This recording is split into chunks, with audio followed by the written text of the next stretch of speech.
Vous êtes un proche, pour ne pas dire un ami de Benyamin Netanyahou. On vous écoutera parce qu'aujourd'hui, dans l'hémicycle, des questions ont été posées sur ce sujet et vous avez vivement réagi. Je précise, vous êtes membre du groupe d'études à vocation internationale sur la Palestine et vice-président du groupe d'amitié France-Israël. Merci d'être avec nous. Jean-Paul Lecoq, bonsoir. Bonsoir. Vous êtes député GDR, député communiste de Seine-Maritime, membre du groupe d'études France-Palestine. On vous écoutera dans quelques instants. Membre du groupe d'amitié France-Israël. France-Israël, absolument, pour être totalement complet. Merci d'être avec nous.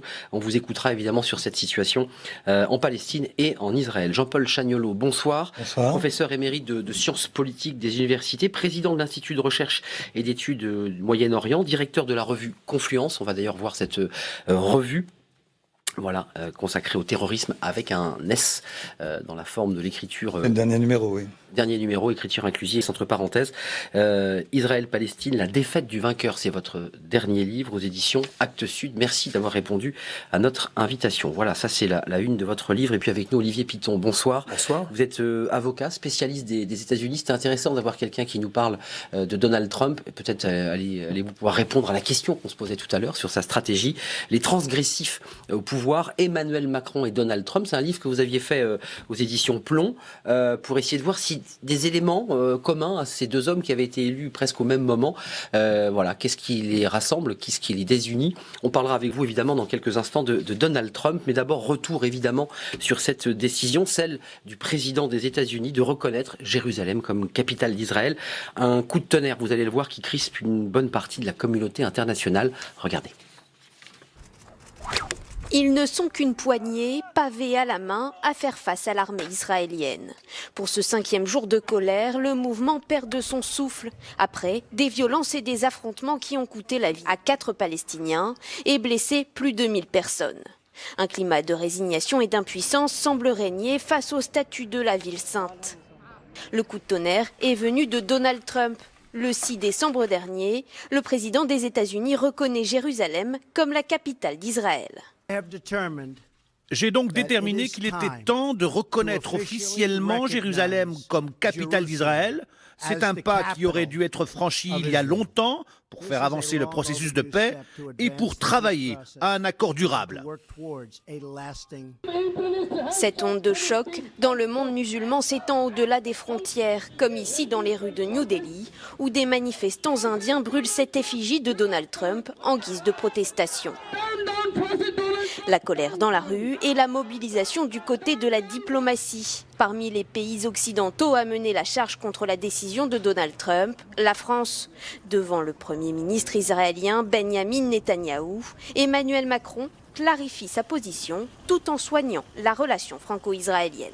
Je lui dis, laisse une chance à la paix, fais un geste vers les Palestiniens. La paix, elle ne dépend pas des États-Unis tout seuls de leur côté ou de la France toute seule. Elle dépend de la capacité des deux dirigeants, israéliens et palestiniens, à la faire. Après la France, le Premier ministre israélien s'est ensuite rendu pour la première fois à Bruxelles. Persuadé que l'Union européenne suivra la décision de Donald Trump, il s'est confronté à la patronne de la diplomatie européenne. Laissez-moi vous dire que la pire chose qui puisse se passer maintenant est une escalade des tensions, de la violence, près des lieux saints, mais aussi dans la région et au-delà. Mais Benyamin Netanyahou se montre inflexible. Jérusalem est la capitale d'Israël. Personne ne peut le nier. Cela n'écarte pas la paix, cela rend la paix possible. Car reconnaître la réalité est la substance de la paix. De leur côté, le président turc et son homologue russe ont, dans une conférence commune, mis en garde contre un regain de tension. Israël voit dans les derniers développements une occasion d'accroître la pression et la violence contre les Palestiniens. Aucune personne avec une conscience de la morale, des principes ou des valeurs ne peut ignorer ces meurtres. Jamais les États-Unis n'ont été aussi isolés. Autour de la table du Conseil de sécurité réunis en urgence, même le fidèle allié britannique dénonce une initiative américaine qui sape, dit-il, les perspectives de paix dans la région. La Ligue arabe appelle quant à elle Washington à annuler sa décision sur Jérusalem. Et puis pour être complet, des tensions en Allemagne, et à Malmö, en Suède aussi, suite à la décision de Donald Trump. Puis on parlera du Hezbollah, qui est un autre sujet extrêmement sensible. Meyer Habib, Jean-Paul Lecoq, d'abord, votre réaction, votre position, on la connaît. Je précisais tout à l'heure que vous étiez proche de Benjamin Netanyahou. Est-ce que vous êtes capable ce soir, vous qui avez applaudi à cette décision, de nous expliquer quelle est la stratégie de Donald Trump? Parce que beaucoup se sont demandé, mais que fait Donald Trump lorsqu'il signe ce parapheur? Mon sentiment, c'est que aucune paix ne peut être signée sur la base d'un mensonge historique ou d'une falsification de l'histoire. Ce soir, le peuple juif fête Hanouka comme les chrétiens fêteront Noël dans quelques semaines. Ce soir, c'est il y a 2500 ans, une petite lumière qui a duré pendant une semaine dans le temple de Jérusalem. Pendant 2000 ans d'exil, les Juifs ont pleuré Jérusalem. Jérusalem n'a été dans l'histoire, cher Arnaud Ardouin, uniquement la capitale du peuple juif. En France, chez nous, nous avons eu Paris, nous avons eu Reims, nous avons eu Versailles, Tournai, Tours, Lutèce, à l'époque, c'était à l'époque romaine. Jérusalem, aucun autre peuple dans l'histoire n'a eu sa capitale Jérusalem. C'est une réalité historique. Nous voulons la paix. Il y a un peuple palestinien, il y a un peuple juif, un peuple israélien qui vit actuellement en Israël. Cette paix ne peut pas être basée sur un mensonge historique. Et croyez-moi, cette décision aurait dû être prise depuis longtemps. On fait comme... Mais les présidents américains pouvaient le prendre. Hein. Ça a été signé en 95. Chaque Exactement. Président aurait pu prendre cette décision. À chaque fois, ils ont failli le faire, ils ne l'ont pas fait. C'est un sujet très sensible. Avec le style qui est le sien, a tout simplement appliqué une décision qu'il avait dit qu'il prendrait si jamais il était élu. Olivier Piton, vous, le spécialiste des États-Unis, puis je vais donner la parole à Jean-Paul Lecoq et à Jean-Paul Chagnolot, mais comment vous la regardez, cette prise de position américaine? Dans votre livre, vous parlez de cette volonté d'isolationnisme, l'idée de sortir finalement de ce rôle de médiateur. C'est ça la stratégie derrière? Il y a plusieurs visions possibles. D'abord, il y a une vision symbolique très forte que Meyer Habib a rappelée évidemment et qui est réelle, c'est-à-dire que après le vote au Congrès le 23 octobre 1995 du Congrès américain de reconnaître Jérusalem comme capitale, chacun des présidents américains successifs avait dit qu'il reconnaîtrait Jérusalem comme capitale d'Israël et aucun ne l'avait fait. Tout en critiquant le prédécesseur en disant que lui ne l'avait pas fait mais que lui le ferait. Jusqu'à effectivement ce que Donald Trump, d'une certaine manière, prenne acte de la décision du Congrès de 1995. Tout en ayant malgré tout, et c'est là toute l'ambiguïté peut-être du sujet, tout en ayant signé encore le report de 6 mois, officiellement pour laisser le temps aux administrations de se mettre en place. Il y a quand même 470 personnels américains qui sont à Jérusalem, au consulat de Jérusalem. Donc c'est un énorme consulat malgré tout. Donc il y a une aspect symbolique qui est très fort, politique, on en parlera peut-être rapidement. Le choix du 6 décembre 2017 comme annonce est très symptomatique. Cette nuit aura lieu un vote essentiel pour la majorité républicaine en Alabama. Ce siège est important. Ouais. Ce siège est crucial pour Donald Trump. Au Sénat, un certain Roy Moore, qui est l'un des plus chauds partisans de Donald Trump, mais qui est en même temps une personnalité extrêmement controversée, joue son siège au Sénat. Donc le fait de rallier... En tout cas, de faire basculer une partie de l'État où vous avez 50% de l'électorat qui est chrétien. Donc c'est un coup politique intérieur. Il y a un coup politique, ouais. Et il y a aussi, et je termine, je vais vite, un coup juridique. En tout cas, lorsque Donald Trump dit qu'il veut la paix et qu'il n'y a rien de changé sur la position... Ce sont ces mots et c'est aussi une réalité. Les États-Unis, il faut le signaler, ça n'est pas si fréquent, a voté 3 résolutions contre Israël sur Jérusalem. En 1949, la 303, et en 1980, au moment où la loi fondamentale israélienne reconnaît Jérusalem comme capitale éternelle et indivisible, la 476 et la 478, les Américains avaient refusé à l'époque de reconnaître Jérusalem comme capitale. Donc, Donald Trump dit, mais je continue à respecter la position des États-Unis depuis toujours. Ceci étant, on voit bien que la signature le 6 décembre de cet acte et du transfert vers Jérusalem de l'ambassade américaine change tout et que le symbolique va évidemment largement déborder l'unique cadre juridique. Jean-Paul Lecoq, je vous pose la même question et en même temps, quand on voit les images, il y a eu 4 morts, mais certains s'étaient inquiétés immédiatement en pensant à une poussée de violence avec des émeutes. C'est pas le cas ce soir. On a le sentiment comme ça d'une forme d'apathie, voire de résignation. Vous avez ce sentiment-là aussi ? Ouais, il y a un mérite quand même à la décision de Donald Trump. C'est certainement pas d'œuvrer pour la paix, mais c'est au moins de remettre au centre du débat ce qui se passe dans ce territoire. Et d'en parler, effectivement. Et d'en parler, puisque pendant des années, et je me souviens, devant la Sorbonne, un grand philosophe français qui était intervenu et qui n'avait pas pu le faire à la Sorbonne, parce que dans notre pays, critiquer la politique d'Israël, c'est assimilable à de l'antisémitisme. Depuis une décision de l'Assemblée parlementaire de l'OSCE, à laquelle je siégeais, et sur proposition d'un député allemand. Et donc, on avait un silence, on avait une chape de plomb sur cette situation-là. Je vous ressortirai la décision. Et c'est compliqué. Aujourd'hui, on peut parler de la politique d'Israël sans être assimilé à quoi que ce soit, et c'est plutôt bonne chose. Donc vous faites et pas donc confiance. de parler aussi de ce qui se passe en Palestine. Oui. Et moi, quand je vois ce que vit le peuple palestinien, à Gaza, j'en parle même pas, le blocus, les difficultés de vie, la prison à ciel ouvert qui est Gaza, et puis la Cisjordanie, avec les colonies, et cette construction, et le temps joue pour et le mur, hein, pouvoir, les murs, et les passage. constructions des voiries qui relient toutes les colonies, et qui font un État au-dessus d'un État. C'est-à-dire qu'on a l'État d'Israël qui se construit au-dessus des terres palestiniennes pour faire les liaisons. Et quand on voit ça, on dit plus le temps passe, moins ce sera facile, voire possible, de créer ces deux États. Donc vous ne croyez pas à cette phrase « je contribue à la paix » en permettant à Jérusalem de devenir la capitale d'Israël. Je conteste enfin je conteste pas l'histoire, mais je conteste l'idée de la référence historique pour construire la paix.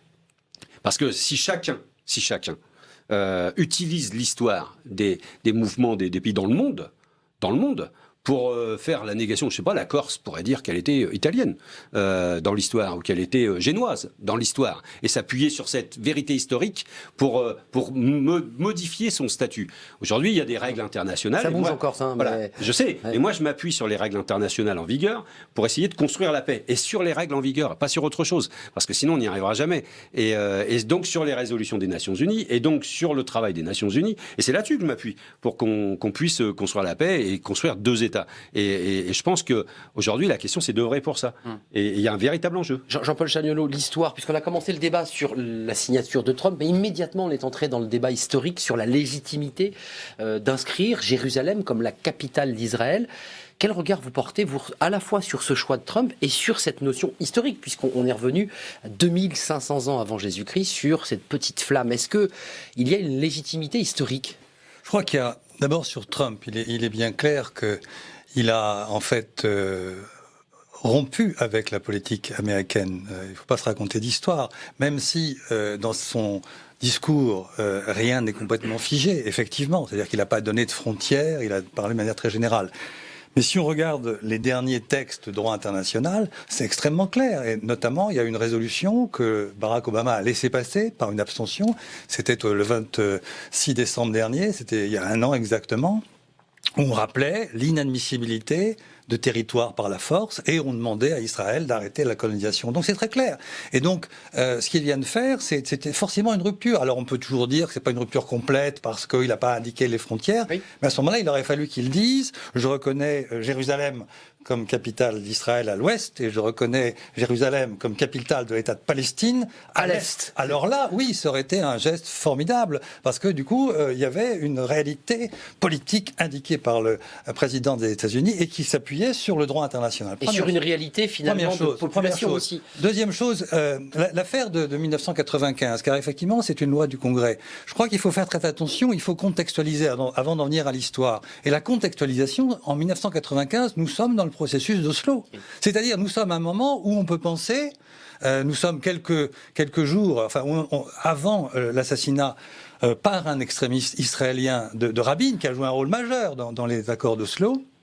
Et donc, on pouvait penser qu'effectivement, il y aurait reconnaissance par les États-Unis d'une capitale, parce qu'on était dans une négociation. Engagé dans un processus. Ouais. Alors, ça s'est écroulé en juillet 2000 et ensuite à tabac. Donc, je crois qu'il faut vraiment rappeler ça et pas simplement parler de 95 sans remonter au contexte très précis dans lequel il était. Enfin, sur le plan de l'histoire, sans être trop long, on peut toujours instrumentaliser l'histoire. Qu'il y ait une légitimité historique, culturelle, d'un rapport du peuple juif à Jérusalem, personne ne va le contester. Mais il y a aussi une légitimité culturelle que personne ne doit contester des Palestiniens à l'égard sur leur terre, des terres. Et puis il y a une réalité, chrétienne. Même le pape s'en est mêlé, si je veux dire, c'est la moindre des choses. Donc c'est une ville plurielle, fondamentalement plurielle, et chacun a sa légitimité. Et j'ajouterais un point très important, c'est quand on va à Jérusalem. c'est pas une réalité abstraite. Selon le quartier où vous êtes, même si on vous emmène les yeux bandés dans tel quartier, on vous enlève, vous savez exactement où vous êtes. Vous savez si vous êtes à l'ouest, vous savez si vous êtes à l'est. Parce qu'évidemment, les rapports sont pas les mêmes, les sensations sont pas les mêmes. On a deux pays. Les Israéliens d'un côté, les Palestiniens de l'autre. Et si on prend, puisqu'il y a une très belle photo derrière nous, ça doit être la porte de Damas, donc qui est l'entrée, une des entrées de la vieille ville. La vieille ville où se trouvent les trois lieux saints du peuple juif, des chrétiens, des musulmans. Il faut quand même rappeler que sur le plan sociologique, aujourd'hui, elle est à peu près à 85%. C'est une imbrication, il faut être rentré dans cette ville. Non, il y a des quartiers très différents. 85% de la population des 35 ou 36 000 habitants sont palestiniens. Les Israéliens, ils sont minoritaires. Et nous sommes dans des quartiers. Et ce qui est intéressant, un dernier mot là-dessus, et ce qui est vraiment passionnant dans la vieille ville, justement, c'est qu'elle représente cette richesse et cette pluralité. On va un quartier musulman, juste un dessin. Quartier juif. Vous allez répondre. Regardez ces deux petits dessins, parce que c'est aussi l'occasion de mettre en valeur les dessinateurs de presse. D'abord, regardez Plantu. Ça, c'est intéressant parce que c'est le dessin du Monde. Encore une poignée de main Macron-Trump. On avait beaucoup parlé de cette poignée de main un peu virulente de Trump.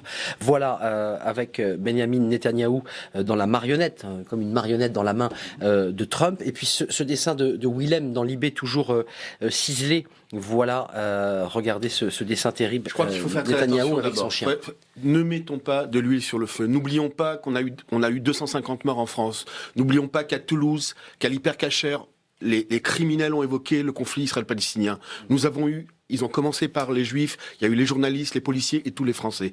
Ne mettons pas de le feu. J'entends la presse en permanence qui attise en permanence. Et alors, l'intifada, il y a 4 morts, etc. Alors, restons calmes. Mais au niveau historique, vous réjouissez, j'imagine, qu'il n'y ait pas de violence ou pas, parce que c'est une question, ça. Mais je voudrais, avec votre permission, c'est extrêmement important de revenir sur des faits historiques. D'abord, le recensement de 1844, à l'époque, c'était l'époque ottomane, montrait une majorité juive à Jérusalem, qui a toujours lieu jusqu'en 1948. En 1948, c'est très peu dit. Lorsque l'ONU a donné à la Jordanie administrée... Il souhaite même que cette ville soit sous autorité de l'ONU, d'ailleurs. Ils ont été expulsés. Les Juifs ont été expulsés, tout à fait expulsés, et uniquement. C'est depuis 1967, ça c'est la réalité historique. La guerre des 6 jours. Et c'est seulement là qu'il y a aujourd'hui une liberté des cultes. Avant, les gens uriner sur le mur occidental. C'est la réalité des choses. Les Arabes n'ont jamais reconnu l'État d'Israël. Alors maintenant, vous me parlez, mais les amis en face de moi me parlent du droit international. La dernière session de l'ONU, il y a eu 20 résolutions pour Israël. Une sur la Syrie, une sur l'Iran et une sur la Corée du Nord. 0 sur la Turquie, 0 sur le Venezuela. 20 sur Israël. C'est ça le droit international.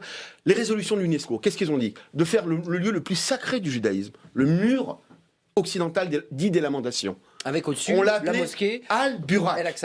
Al-Burak. Ouais. Mais avec cette imbrication des religions. Je voudrais dépassionner le débat. Vous savez, il y a un ministre des Affaires étrangères français qui s'appelait François-René Chateaubriand.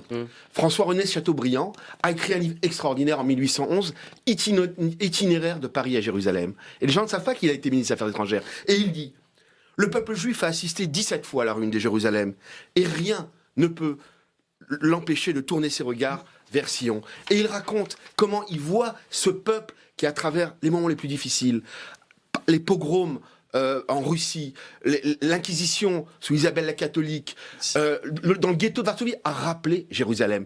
Et aujourd'hui, il va de soi qu'il est tout à fait normal. Émission historique ce soir. Il est tout à fait normal. Et c'est simplement aujourd'hui que les chrétiens, que les musulmans, les orthodoxes, les arméniens, les juifs puissent pratiquer avec des lieux tout à fait indépendants, ce qui est le cas aujourd'hui, ce qui n'a jamais été le cas. Qui est un vrai sujet. Mais c'est la place de la Concorde. La vieille ville, c'est la place de la Concorde en superficie. Il faut comprendre de quoi il s'agit. La place de la Concorde. Imaginez-vous, capitale de 2 États. Belfast a pu être la capitale de 2 États? Non. Berlin? Non. Jérusalem non plus. Un mot d'histoire, j'imagine. Et on va voir les questions au gouvernement. Sur l'histoire, on pourrait, en fait, il y a 2 aspects dans l'histoire. Il y a la recherche historique et puis il y a l'instrumentalisation de l'histoire. Alors on peut faire dire n'importe quoi à l'histoire sur tant d'années. La réalité, si on prend un fait d'histoire très précis, qui va aller une seconde dans votre sens, le congrès de Bâle en 1897, qui est le congrès qui va fonder le sionisme. Or le sionisme à ce moment-là est dans une situation politique où le peuple juif, dans sa grande majorité, les juifs ne veulent pas entendre parler du sionisme à cette époque-là. Ça va prendre du temps, ça va prendre, mais dans un premier, donc donc on voit bien qu'on passe insensiblement d'une question qui est culturelle à une question religieuse et une question politique. Et ce qui n'est pas acceptable, fondamentalement, c'est justement de passer de véritables rapports de légitimité culturelle et religieuse à un lieu, Jérusalem ou Hébron ou d'autres, à une revendication de souveraineté politique. C'est deux choses complètement distinctes. Et là, si on revient à la souveraineté politique et donc à la question de la rationalité politique, il faut en revenir au droit. Il faut réaliser que nous avons, je finis, on a deux peuples. Et je répète, quand vous allez à Jérusalem, vous avez des Palestiniens d'un côté et vous avez des Israéliens de l'autre. Et ils se fréquentent pas. Alors, les Israéliens ne viennent pas à l'Est. Une étoile jaune. Je n'arrive pas à comprendre. Mais tout est invraisemblable. Mais ne serait-ce que quand je prends le cas de la francophonie, où on a 800 000 francophones aujourd'hui en Israël. Israël n'appartient pas à la francophonie. Et personne ne dit rien, parce qu'il y a des vétos des pays arabes. Les pays arabes, mon cher Arnaud Ardouin, à ce jour, ne refusent l'essence de l'État d'Israël. C'est la réalité des choses. Ils refusent, ils n'acceptent pas de renoncer au droit du retour. Chacun n'accepte pas. Un dernier mot, s'il vous plaît, et une question gouvernement, parce que Jean-Paul Lecoq va s'exprimer, je le sens. Il faut essayer de regarder les séquences telles qu'elles sont. Ce que vous dites est vrai, il y a environ 50 ans. Aujourd'hui, vous avez un traité de paix avec l'Égypte qui date de mars 1979. Et la Jordanie, vous avez la Jordanie, c'est tout. Vous avez des États comme le Maroc qui seraient prêts à signer. Pas encore. Vous aurez l'Arabie Saoudite ou le Golfe qui ont déjà des liens très privilégiés. Bref, on aurait tout à fait une possibilité. Juste un mot pour dire que s'il y avait la volonté de mettre en œuvre le droit international qui passerait par un État palestinien à côté d'État d'Israël, eh bien, ça changerait. C'est très intéressant ce que dit M. Chagnolo. C'est parce que c'est très intéressant ce qu'il dit. Parce qu'il a évoqué les Saoudiens qui ont une importance majeure dans la région. Je veux en parler. Or, le prince saoudien a dit tout récemment qu'une des solutions serait peut-être de mettre la capitale d'un futur éventuel État palestinien à Abu Dis. Abu Dis, qui est un quartier qui n'est pas Jérusalem, vieille ville. C'est extrêmement intéressant. C'est pas Netanyahou ou Meir Habib. Chaque peuple est décidé, donc c'est pas les Saoudiens. Gardons les Saoudiens qui vont décider. Les Palestiniens tiennent à Jérusalem-Est, évidemment. Gardons les Saoudiens parce que donc on n'aura jamais la paix. Meir Habib, les Saoudiens n'auront jamais. C'est terminé.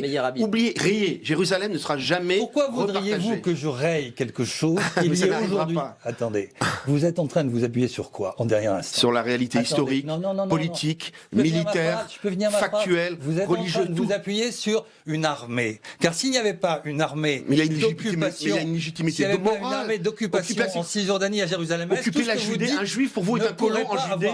Mais regardez, enlevez l'armée et reparlons de légitimité. Mais si jamais nous on n'avait pas une armée, vous avez une armée. C'est une armée d'occupation. C'est une armée d'occupation. Et l'occupation, c'est inacceptable. La Judée, les juifs occupent la Judée. Monsieur Chagnolo, un juif est un colon en Judée pour vous. Évidemment. Mais voilà. Bon, mais c'est la folie de l'ensemble du monde, la résolution 23. Regardez les questions au gouvernement parce que regardez la réalité en face aussi. Regardez les questions au gouvernement en face et on les regarde chaque jour sur la chaîne parlementaire, évidemment. Regardez des questions successives posées sur cette question qui ont mis de très mauvaise humeur Meir Habib et la réponse, un extrait de la réponse en tout cas, du Premier ministre. Écoutez. Tous les présidents de la Ve République ont porté la même voix, celle du respect du droit international, du multilatéralisme. Tous ont adopté une position médiane invitant au dialogue les peuples israéliens et palestiniens. La continuité de ce message de la France, c'est notre fierté collective sur tous les bancs de cet hémicycle. Alors, Monsieur le Premier ministre, ma question est simple. Pouvez-vous aujourd'hui nous informer des voies que la France compte prendre pour que le fil du dialogue reprenne entre les parties prenantes et pour ainsi contribuer à l'apaisement général nécessaire à la paix? Depuis jeudi, 4 Palestiniens ont perdu la vie et plus de 1500 ont été blessés lors d'affrontements avec les forces de sécurité israéliennes. Des roquettes ont été également tirées depuis Gaza sur le territoire israélien. Appel au calme et condamnation de tous les actes de violence ne suffiront pas à régler une situation qui s'enlise depuis des dizaines d'années et à relancer un processus de paix en état de mort cérébrale. Il est nécessaire que nous puissions jouer un rôle central pour ramener les parties à la table des négociations. Il n'y a qu'une solution, celle des deux États, Israël et la Palestine, vivant côte à côte, dans la paix, dans des frontières reconnues et assurées, avec Jérusalem pour capitale des deux États. La décision américaine est une décision unilatérale.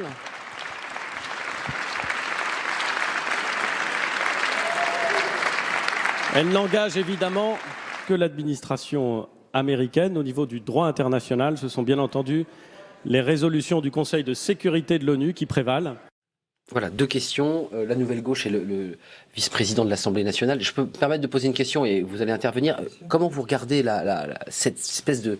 Je sais pas, c'est pas une vieille lune, cette phrase revient en permanence. Ça fait des années qu'on fait des débats sur LCP et qu'on nous parle de ces 2 États qui n'ont toujours pas vu le jour. Est-ce que vous y croyez ce soir? Parce que quand on lit des articles, précisément, on parlait de l'Arabie Saoudite, on voit que l'Arabie Saoudite s'est doucement rapprochée d'Israël pour être plus unie contre son ennemi, l'Iran. Les Français qui écoutent et qui essaient de comprendre, n'y comprennent en fait plus rien. La question, c'est de 2 États, c'est parce qu'il y a 2 peuples. Parce qu'il y a 2 peuples sur cette même terre. Et donc la question est posée de comment ces peuples s'administrent et se partagent l'espace. Et vous y croyez sincèrement? L'ONU a reconnu aux Israéliens l'existence de l'État d'Israël. La Jordanie, c'est quoi? L'ONU a reconnu aux Israéliens l'existence de l'État d'Israël sur une terre occupée par les Palestiniens depuis 2000 ans. Au moins. C'est faux. Au moins. C'est faux. Mais je sais bien. Mais c'est faux, les Palestiniens, c'était les Juifs. Moi, je remonte pas à... Dans toutes les... Regardez le Larousse. On n'est pas dans une émission où il n'y a que Meir Habib qui parle. Donc moi, je remonte pas à plusieurs millénaires pour savoir où on en est. Je remonte au réseau. Non, je remonte aux résolutions des Nations Unies. Je remonte à la reconnaissance de l'État d'Israël. Et je remonte à ça. Parce que je suis dans l'histoire contemporaine, parce que je remonte pas à plusieurs milliers d'années, parce que je ne suis pas dans une lecture religieuse. Je suis dans une lecture politique. Non, mais je suis dans une lecture politique. Et c'est dans cette lecture politique que je considère qu'on doit avoir une capitale. Jérusalem doit être la capitale des 2 États. Et que je considère que le peuple palestinien a un droit. Et que l'urgence, si on veut la paix, c'est pas seulement de dire, comme Trump peut le dire, reconnaissance de Jérusalem comme... Pour créer la paix, dit-il. C'est aussi, et peut-être parallèlement, et pourquoi pas, immédiatement de reconnaître l'État. Un petit mot, et Olivier Piton, j'aimerais lui poser une question sur Donald Trump et l'Arabie Saoudite. Moi, je crois qu'il y a un point très simple qu'on trouve dans le droit international, qu'on trouve dans la résolution, c'est la réalité qui se passe à Jérusalem-Est et qui se passe en Cisjordanie, c'est une réalité d'occupation. C'est une armée d'occupation. Si on veut nier ça, on est à côté de l'histoire. C'est une réalité. Et deuxièmement, ce n'est pas simplement... c'est déjà beaucoup une occupation, mais une occupation militaire, une armée peut se retirer facilement. Ça s'est passé ailleurs. Sauf qu'en plus, il y a un processus de colonisation qui est absolument illégal à tous égards, pour le coup aussi, dénoncé par le monde entier, c'est intéressant, et une partie de la population israélienne. Et cette colonisation, évidemment, risque de fragiliser la solution à 2 États. Donc nous sommes dans une situation extrêmement grave à cause de ça. Mais il faut reconnaître et voir en face et la colonisation et l'occupation. Je fais un petit pas en arrière et un pas de côté, mais il est très lié. C'est vrai qu'on nous dit, quand on prépare une émission sur Israël et sur la stratégie Trump, et quand on lit les articles de spécialistes, que l'Arabie Saoudite se rapproche, est très proche d'Israël, et que derrière, finalement, le plan de paix qui est en préparation, puisque Pence va arriver entre le 19 décembre, je crois, en visite au Moyen-Orient, que ce plan de paix est coécrit avec l'Arabie Saoudite. Il y a cette stratégie-là aussi ? Alors d'abord, quand on invoque le droit, il ne s'agit pas forcément de passer tout de suite à l'argumentaire politique partisan. Si on s'en tient au droit, on va s'en tenir au droit. Quand vous dites colonisation, c'est ça? Voilà, je veux dire, on va garder les termes à peu près au niveau du débat dans lequel ils étaient au départ pour éviter de partir trop loin. Deuxièmement, donc je redis qu'effectivement, à l'heure actuelle, les 2 mots que Donald Trump aurait dû prononcer et n'a pas prononcé, à savoir éternité, Jérusalem, capitale éternelle de l'État d'Israël, est indivisible, il ne les a pas prononcés, ce qui veut dire qu'aujourd'hui, juridiquement, la position américaine a certes évolué, personne ne va le nier, mais en même temps, elle n'a pas été, ça n'est pas la révolution que certains ont senti. On est aujourd'hui dans un positionnement symbolique extrêmement fort, avec un positionnement américain qui effectivement est sur la ligne de Benjamin Netanyahou de manière évidente, et en même temps, il y a une porte ouverte, petite, mais il y a une porte ouverte pour continuer le débat. Et encore une fois, on ne peut pas forcément estimer que la petite porte n'existe pas. Donc il y a aussi, malgré tout, quelques espoirs là-dedans. Sur l'Arabie Saoudite, parce que c'est un pays évidemment très lié aux États-Unis on a depuis 1979 et depuis la révolution iranienne un antagonisme extrêmement fort entre l'axe chiite et les sunnites. Là, pour l'instant, j'apprends absolument rien à personne. Si. Ce qui est incontestable, en tout cas, c'est qu'effectivement, entre Israël et l'Arabie Saoudite, il y a eu visiblement un certain rapprochement, une certaine forme de coopération qui va relativement encore très très loin d'une coopération formelle. Est-ce qu'il y a un jeu aujourd'hui entre Israéliens, Américains et Saoudiens? En tout cas, il y a des formes, il y a des formes de, comment dirais-je, de convergence claire, puisqu'ils sont tous les trois opposés au même adversaire qui est l'Iran. Jusqu'où ça ira? Meir Habib rappelait tout à l'heure qu'il y a un certain nombre de pays avec lesquels Israël a fait la paix. Ni le Maroc, ni l'Arabie Saoudite n'en font partie. On est donc aujourd'hui sur un positionnement qui est encore très instable, où les choses vont encore évoluer. Pour l'instant, tout le monde n'a pas encore rejoint son lit. J'ai vu que le président de la Ligue islamique arabe était venu visiter la grande synagogue de Paris. Enfin, c'était un des éléments qui contribue à cette volonté de rapprochement. C'est compliqué parce que vous dénonciez tout à l'heure le terrorisme, le danger du terrorisme, mais en même temps, c'est vrai que ce rapprochement avec l'Arabie Saoudite est complexe pour ceux qui nous regardent, qui peuvent penser que une des bases du terrorisme, c'est l'Arabie Saoudite. Il y a aujourd'hui une opportunité de paix unique. Les Saoudiens sont en train de changer. Le prince a permis aux femmes de conduire. Puisque c'est Mohamed. Il a permis aux femmes de conduire. Il a ouvert les cinémas. Jusqu'à très peu de temps, jusqu'à aujourd'hui, le seul État démocratique dans la région, c'est Israël, qui préserve ses chrétiens, on le dit très peu, qui préserve ses femmes, ses homosexuels. Ces minorités, c'est la réalité des choses. Autour, il y a que des dictatures sanguinaires qui ont fait 300 000 morts. Tout le conflit israélo-palestinien depuis 30 ans a fait 30 000 morts, soit 10 fois moins que ce qu'on a depuis 3 dernières années. Les gens ont oublié de le dire.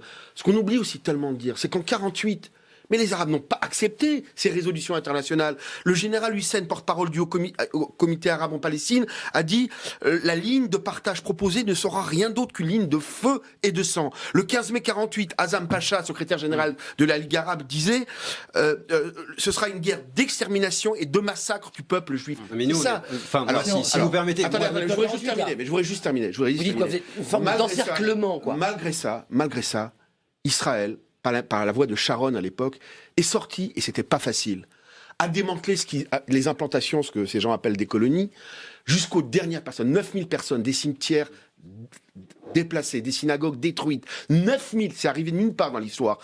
On aurait pu dire, ok, ils vont vivre... Mais vous reconnaissez qu'aujourd'hui, il y a une reforme de recolonisation. Mais c'est quoi la colonisation? Le fait de construire des immeubles sur des terres, dit Jean-Paul Chagnolot, qui ne sont pas... Mais ce ne sont pas des terres palestiniennes. Vous êtes suffisamment fin en histoire, mon cher Arnaud Arnaud Ardouin, pour savoir qu'il y a eu les accords Sykes-Picot en 1916, qui ont tout partagé, que le monde entier s'est fait avec des vainqueurs et des gagnants et des perdants. Comment la France existe? Pourquoi l'Alsace et la Lorraine, aujourd'hui entre nos mains, il y a eu des grèves, il y a eu des guerres, il y a eu des gagnants, il y a des perdants. Ça n'a pas arrêté de bouger à travers l'histoire. On le sait tout ça.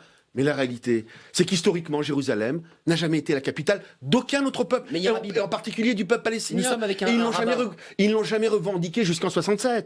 Parce qu'à l'époque, ils disaient tue le juif, on va les mettre à la mer. En 67, ils ont vu que ça allait être compliqué militairement. Donc on change de méthode. Regardez 6 jours. Oui, non, mais ce qui est un peu... Un mot, parce qu'on a un rabbin en sentinelle. Ou telle séquence et trouver une citation, c'est de l'instrumentalisation pure et simple. Tout est instrumentalisé, vous avez que ça à la bouche. Instrumentaliser, argumenter au lieu d'instrumentaliser. Il faut argumenter, M. Chagnolot. Alors allez-y, on va écouter. Argumenter. Vous parlez de l'Arabie Saoudite. Oui. Très calmement. Très calmement. Soyons calmes. Et moi, j'en parlais calmement, c'est une question. Non, bien sûr. Donc, moi, je peux prendre aussi comme exemple le plan de paix de la Ligue arabe. Quand vous dites que les États arabes refusent toujours, il y a eu un plan de paix qui a été proposé par l'Arabie Saoudite, bien avant MBS, en 2002, qui a été récusé à l'époque, qui a été réitéré plusieurs fois. Et encore très récemment, au moment où John Kerry a fait ses navettes, il y avait une demande très précise de la Ligue arabe disant voilà, nous acceptons même des échanges de territoire pour conserver, pour qu'Israël garde la souveraineté sur certaines colonies. Absolument. Ils acceptaient ce qu'on appelle les swaps. Donc, et aucune réponse d'Israël. Donc, on a eu à l'époque, Barak, Olmert, on voulait tout donner. Ils ont dit non. Ils ont entendu. Mais c'est la réalité. Attendez, moi, je continue. Moi, je suis factuel. Est-ce qu'ils ont accepté le plan de Barak et d'Olmert? Non, mais là, on est en train de jouer à un jeu assez absurde. Non, il n'y a pas de jeu, c'est la réalité. Il n'y a aucun jeu, on ne joue pas. C'est des choses trop sérieuses. J'ai pas envie de jouer non plus, mais vous sortez un argument à côté du cours de tennis. Professeur Chagnolot, est-ce que oui ou non, à l'époque, Barak et Olmert ont proposé une solution que, à l'époque, pas en 48, ils ont refusé? Oui ou non? Je pense que le seul moment récent où il y avait des possibilités, c'est lorsque Olmert et Abbas se sont mis d'accord sur beaucoup de choses. Je vous rappelle... Et Abbas a refusé? Non. Parce qu'ils veulent pas un État à côté, ils veulent un État à la place d'Israël. Si vous me donnez la réponse à la question que vous me posez, évidemment, c'est un peu facile. Une réponse et notre sentinelle. Olmert, à mon avis, était un de ceux, dans l'époque récente, qui a essayé de faire quelque chose. Mais je vous le rappelle, il a été malheureusement, en termes de légitimité politique, il a eu des problèmes. Il a été écarté, et malheureusement, il s'est retrouvé en prison. Et je le regrette, parce qu'Olmert avait effectivement fait une percée, et Abbas était en train de discuter. Et simplement, est-ce qu'ils ont accepté? Ils ont refusé. Non, ils n'ont pas refusé. La légitimité de Olmert a fait que nous avons ce soir un rabbin avec nous. Juste, je voulais vous présenter Yesha d'Alsace, qui est rabbin et qui est déjà venu dans notre émission. Vous êtes rabbin dans une synagogue du 20e arrondissement. On est très heureux d'être avec vous et vice versa, parce que j'imagine que vous participez de plein pied à notre débat. Une question très abrupte. On a évoqué la position et la signature de Trump, cette déstabilisation que provoque ce choix. Vous, qu'est-ce que vous souhaitez? Vous êtes une autorité religieuse. Est-ce que vous rêvez de ces deux États dont le Premier ministre évoquait tout à l'heure la possibilité ou la volonté? Est-ce que vous y croyez? Écoutez, si vous me demandez de quoi je rêve, je dirais que je rêverais et de reconnaissance, ce dont le peuple juif a beaucoup manqué dans son histoire, et de concession. Je pense que cette question de la reconnaissance, elle est valable des deux côtés. Nous, juifs, les Israéliens, doivent reconnaître le fait palestinien. Et on a quelquefois un peu de mal, mais ça doit être aussi réciproque. Et que cette question de Jérusalem, c'est intéressant que vous ayez tellement parlé du passé. Je crois qu'il faut regarder vers l'avenir. Et l'avenir de Jérusalem ne peut être évidemment que apaisé, quelle que soit la solution trouvée. Moi, c'est ça qui m'intéresse. C'est que cette ville, que je connais très bien, j'y ai habité plus de 10 ans, soit une ville apaisée, pas une ville de tension. Que le lieu saint, qui joue un rôle relatif dans cette affaire, ce n'est pas que une question de lieu saint, c'est une question avant tout politique, soit des lieux de sainteté, justement, et pas de conflit. Et de paix. Alors, comment... Et de paix, bien oui, quand j'entends sainteté, c'est la paix, oui, et pas de conflit. Le problème, c'est que chaque fois qu'on est dans la revendication, dans le bras de fer, et c'est intéressant que votre débat, que je regarde avec un peu de recul, et encore une fois, on est en train de... C'est plus du ping-pong que du débat, avec toujours les mêmes arguments de part et d'autre. Ça ne fonctionnera jamais de cette façon-là. Le vrai problème, il est d'arriver à regarder la réalité en face, qu'elle nous plaise ou pas. Elle est comme ça. Cela dit, moi, j'aime bien le côté cosmopolite de Jérusalem. Et je suis ravi qu'il y ait des quartiers arabes dans Jérusalem quand ils sont calmes. Donc, ça ne me dérange pas plus que ça. Mais on doit regarder la réalité en face. Je trouve que la revendication unilatérale, elle est mauvaise des deux côtés. Donc, du côté du judaïsme, on doit reconnaître. Voilà. Meir Habib n'est pas d'accord, mais on doit regarder l'avenir. Je vous donne la parole juste après. Merci, restez avec nous. L'État d'Israël est un État démocratique, donc tout va bien. Donc le débat est libre, évidemment. Regardez ce sujet. Netanyahou a été élu 4 fois jusqu'à nouvel ordre, n'en déplaise à certains. On va voir le sujet de Marie Labatte sur Jérusalem, qui est cette ère de contraste et aussi cette ville de toutes les tensions. Regardez son sujet, puis on parlera peut-être aussi de Benjamin Netanyahou, puisqu'il y a une tribune passionnante de l'ancien ambassadeur Eli Barnavi qui parle justement de cette situation. D'abord, on regarde la situation de Jérusalem. On a beaucoup parlé de 1967 et on va le revoir dans ce sujet, évidemment. Regardez ce sujet, l'histoire de Jérusalem avec Marie Labatte. Jérusalem la Sainte, une expression qui vaut à la fois pour les Juifs, les chrétiens et les musulmans. Enjeu majeur des pourparlers de paix entre Israël et les Palestiniens, la complexité du dossier repose sur le fait que Jérusalem est une ville sans statut juridique. La résolution 181 votée en 1947 par l'Assemblée générale des Nations unies prônait l'internationalisation de la ville. Rien n'a été approuvé définitivement, créant un vide juridique qui perdure aujourd'hui. En 1967, la partie est de Jérusalem est annexée par Israël. L'ONU s'y oppose. En 1980, l'État hébreu fait adopter une loi à valeur constitutionnelle qui définit la ville comme capitale, une et indivisible. Le problème, c'est qu'elle n'était jusqu'ici pas reconnue par la communauté internationale. Voilà pourquoi Tel Aviv abrite les ambassades. L'autorité palestinienne souhaite séparer la ville en deux et ambitionne de faire de Jérusalem-Est sa capitale. Israël s'y oppose farouchement. La décision de Donald Trump de faire transférer l'ambassade des États-Unis à Jérusalem risque donc de remettre le feu aux poudres. Jusqu'ici, aucun président américain n'avait osé acter ce transfert, pourtant inscrit dans une loi du Congrès votée en 1995. Et donc transfert acté par cette signature qui a la légitimité d'avancer vers la paix. Benjamin Netanyahou, Eli Barnavi le dit dans cette tribune du Monde, n'est pas légitime aujourd'hui parce qu'il a des affaires de corruption notamment qui aujourd'hui l'empêcheraient de pouvoir mener à terme cette paix dont il parle. Est-ce que vous êtes critique à l'égard de ce que dit Eli Barnavi? Il parle de manifestations chaque semaine pour dénoncer des faits de corruption en Israël. Est-ce qu'il est aujourd'hui en capacité politique de porter cette paix? La gauche n'arrive pas à battre Benjamin Netanyahou dans les urnes. Ils ont essayé à 4 reprises, enfin en tout cas à 3 reprises, et à 3 reprises il a gagné. On lui reproche d'avoir accepté du champagne et des cigares. C'est ça, c'est les faits graves de corruption. Et d'avoir fait pression sur un journal. C'est un des éléments. Non, mais c'est un des éléments qui sont dans les... Quand vous dites pression à un journal, il y a un journal qui est proche de la droite, il y a des journaux qui sont proches de la gauche. Voilà. Mais alors, quand on parle de corruption par rapport à nos débats à nous, et ce qui se passe chez nous et en Europe, on dit dans un autre monde. Donc là aussi, vous dites qu'il y a une exagération, on exagère. Et Barnavi, il a le droit, et c'est ça la démocratie. Il fait partie de ce qu'on appelle la PAM maintenant, la gauche, très pro-palestinienne, et c'est son droit.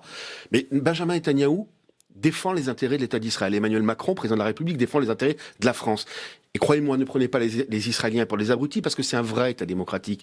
S'il est réélu, et tous les sondages montrent que, y compris aujourd'hui, et y compris que le fait qu'une grande partie, y compris de la presse, qui est souvent à gauche, c'est la réalité de la vie, c'est comme ça. Quand il y a eu des élections en France à l'école de journalisme de Lille Sarko, je crois que c'était Hollande, c'était 90-10. C'est la réalité. Et c'est peut-être pas plus mal, parce qu'ils sont humanistes, parce que souvent il y a des valeurs, y compris à gauche. Lorsqu'on décrit les choses comme ça. Mais si des élections avait lieu aujourd'hui, ce sera encore une victoire écrasante de Benjamin Netanyahou, et qui d'ailleurs s'entrant au-delà des divergences, parfaitement bien avec le président de la République, comme ça a été encore prouvé dimanche dernier. Ils se sont parlé directement en se tutoyant d'ailleurs, puisque Emmanuel Macron le tutoyait. Jean-Paul Lecoq, vous en pensez quoi? Parce que projetons-nous un peu cette paix, tout le monde la veut, elle n'existe pas. Est député d'une circonscription qui englobe la Palestine, Israël et d'autres États. La Turquie, et Rome et l'Italie. Et donc, comme tout député français, il s'intéresse à tout ce qui se passe sur sa circonscription. Et donc, sur sa circonscription, il se passe aussi la bande de Gaza et les politiques de l'État d'Israël par rapport aux Palestiniens. Et quand on va dans la bande de Gaza, je ne sais pas si vous y êtes allé, mais quand on va dans la bande de Gaza et qu'on voit comment... Moi, j'y suis allé au lendemain de Plomb Durci, et comment ce peuple est humilié au quotidien de la bande. Comment le blocus... Vous répondez à ma question de tout à l'heure. Voilà, comment le blocus...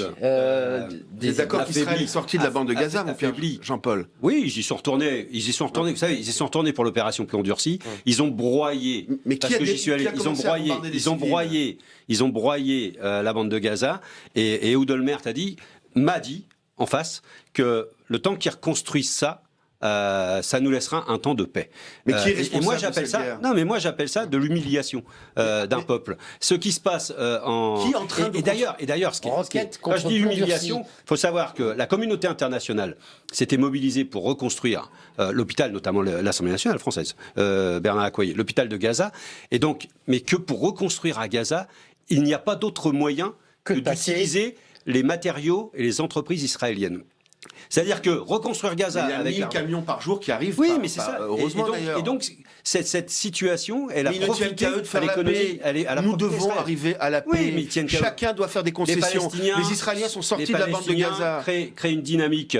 Mais les Palestiniens ne veulent pas de l'État d'Israël. Si, mais attendez, les Palestiniens, ils demandent l'application des règles internationales. Les Palestiniens, ils sont prêts, contrairement à Israël, ils sont prêts à accepter. Affaibli, vous le concédez, et divisé ces Palestiniens. Le Fatah, moins divisé maintenant. Ils travaillent à leur réunification au niveau, et justement sur les questions du terrorisme. Le Hamas est un mouvement islamiste. Ils ont beaucoup djihadiste sur cette qui est aussi dangereux que Daesh. Mais on cherche à construire un espace de paix. Donc, travaillons à la paix. Et les Palestiniens travaillent à reconstruire. Jean-Paul Chagnolot, allez-y.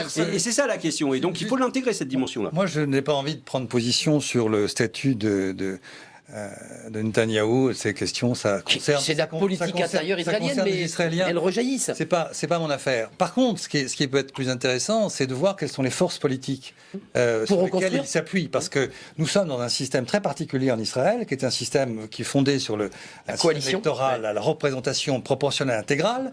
Ça veut dire en fait que nous sommes dans une Knesset très éclatée, où il y a forcément des coalitions. C'est sûr que c'est mieux que les dictatures arabes qu'il y a autour, ça c'est certain. Il y a une démocratie en Israël. Là, vous enfoncez une porte ouverte.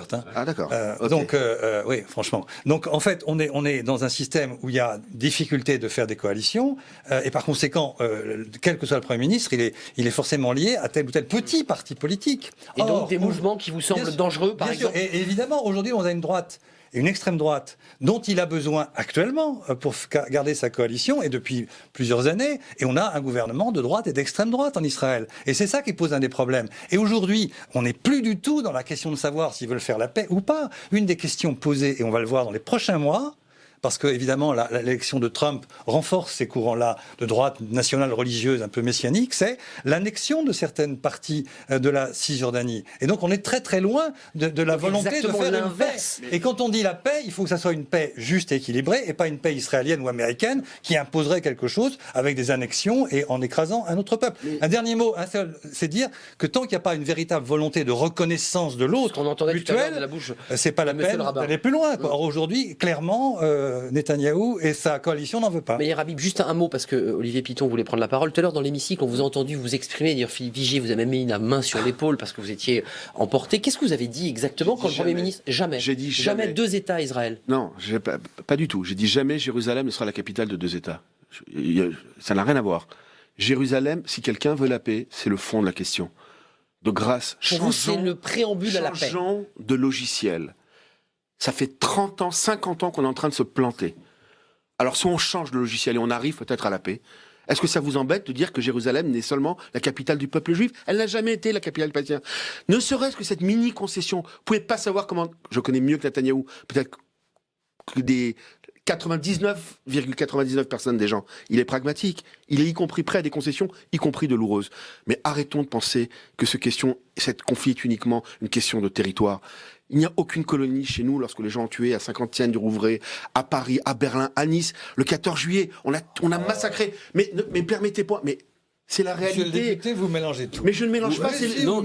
Non seulement vous mélangez tout, mais je rappelle qu'en France, à ce moment-là, les autorités françaises expliquaient que ce qui se passait n'avait pas de lien avec ce qui se passait en Palestine. Alors, mais non, mais il ne faut pas que ça vous arrange. Ce que je suis en train de dire, c'est ce que vous êtes en train de dire. Ce que je suis en train de dire, c'est qu'il y a que l'islam radical qui gangrène, y compris quand les gens. Faites la paix avec Abbas, c'est pas l'islam radical Abbas. Mais les Israéliens veulent faire la paix avec Abbas. Mais non, pour les raisons que je viens de dire, c'est pas vrai. La main. Est-ce que Hamas a renoncé au droit? Est-ce que Abu Abbas a renoncé au droit du retour? Est-ce que la droite nationale religieuse? Est-ce que Mahmoud Abbas a accepté l'existence d'un État juif dans quelques frontières que ce soit? Juste cette phrase-là. Au-delà du débat sur les frontières. Voilà, exactement. Juste, je veux entendre une phrase de Mahmoud Abbas. J'accepte l'existence d'un État juif. Qu'ils le disent.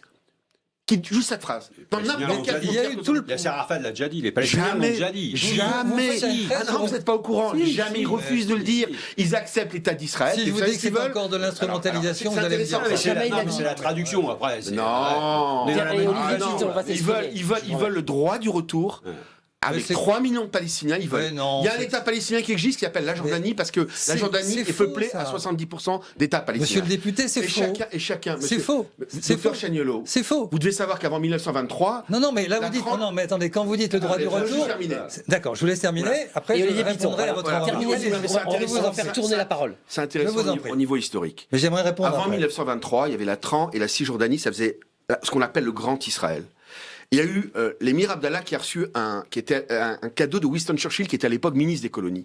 Il a coupé en 4 ce qu'on appelle le Grand Israël. 3 quarts en superficie, c'était la Transjordanie. Il a mis les royaumes hachémites à la tête.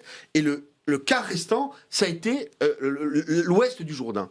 En 48, on a fait un deuxième partage. Il y a déjà eu un premier partage. En 23, la déclaration de Balfour. Pourquoi très court, hein, Rabib, parce qu'on est parti très loin là. Il faut prendre des notes. Il y a des bases historiques. Donc en réalité, il y a déjà eu un partage. Mais malgré ça, les Israéliens sont pragmatiques, sont prêts à d'autres concessions douloureuses. En face, il doit y avoir une acceptation de leur existence. Ça n'existe pas. Olivier Piton, c'est la réalité. Juste un mot, parce qu'on n'a pas parlé de l'Europe du tout. On a parlé de Donald Trump avec ses débats politiques, parce qu'on voit que ces sujets ont aussi des incidences avec les réalités politiques de Benjamin Netanyahou. Qui peut relancer cette paix? Est-ce que Donald Trump, aujourd'hui, s'intéresse à ce sujet ou est-ce qu'il est confronté à des réalités qui sont de politique intérieure, on l'évoquait, et qui sont finalement assez éloignées des sujets qui concernent le Moyen-Orient et Israël?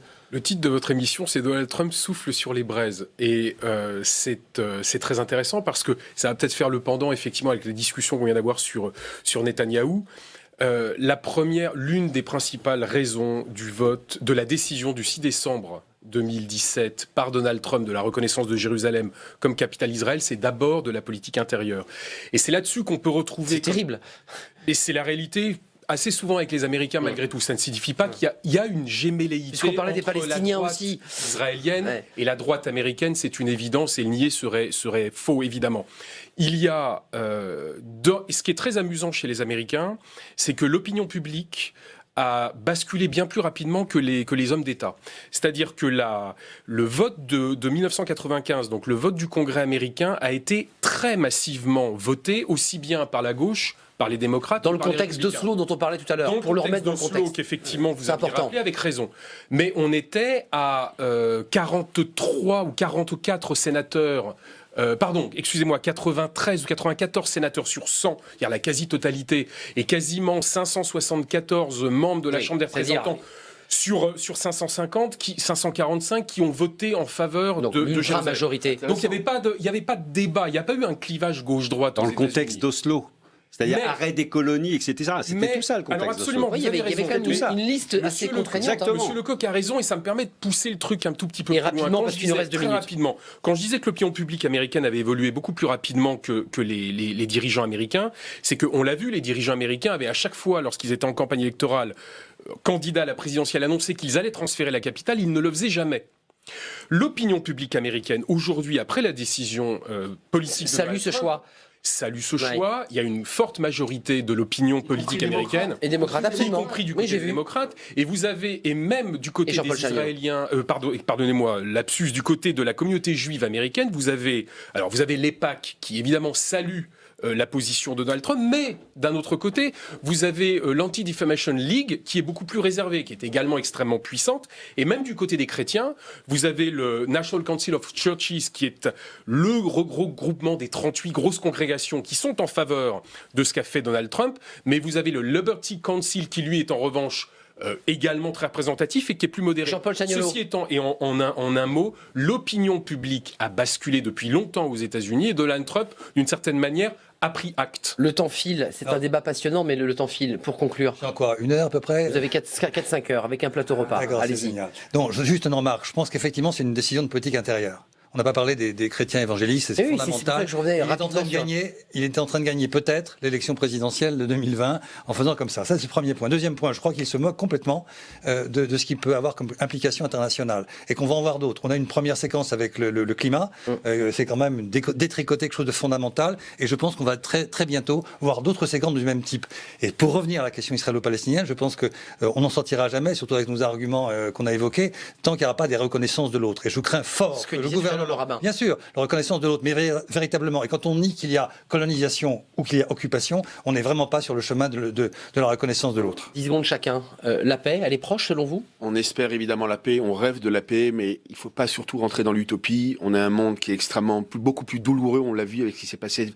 De grâce, apprenons du passé. Quand je vois qu'on a un boucher qui s'appelle Assad, qui est à Damas et qui risque de rester après avoir fait près de 300 000 morts, bombardé son peuple, et qu'on est en train de se bouffer pour ce minuscule État et encore repassionner, focaliser sur Israël, de grâce.